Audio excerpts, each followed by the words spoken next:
வணக்கம் நிகிதா.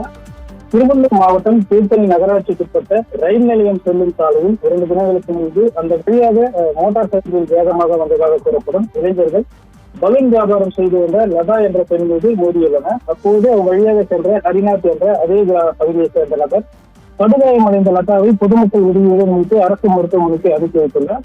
அதே போன்று அந்த பெண்ணை மோதிவிட்டு நிற்காமல் சென்றதாக கூறப்படும் இளைஞர்களை மடக்கி பிடித்து ஏன் இது போன்ற அராஜகத்தில் ஈடுபடுகிறீர்கள் என்று கண்டித்ததாக கூறப்படுகிறது.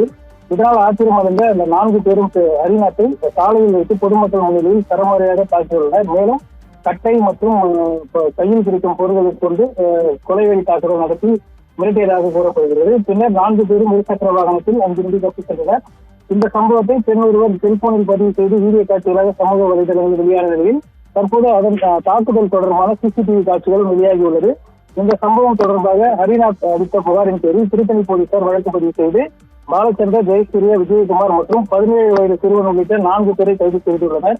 குறிப்பாக திருத்தணியில் கஞ்சா போதையில் இளைஞர்கள் தொடர்ந்து வன்முறை சம்பவங்களில் ஈடுபட்டு வரும் சம்பவம் பொதுமக்கள் மத்தியில் அச்சத்தை ஏற்படுத்தியுள்ளது. ஏற்கனவே கூட திருத்தணி இதே ரயில் நிலையத்தில் இளைஞர் ஒருவரை கஞ்சா போதையில் இளைஞர்கள் கத்தி வைத்து துண்டு துண்டாக அதை வெட்டும் அந்த காட்சி வைரலாகி பெரும் பேசுபொருளாக ஆன நிலையில் தற்போது தொடர்ந்து இது போன்ற வன்முறை சம்பவங்களில் ஈடுபட்டு வரும் இளைஞர்களை கண்டிக்க காவல்துறையினர் இரும்பு கரம் கொண்டு அடக்க வேண்டும் என்று கோரிக்கை வைத்துள்ளனர்.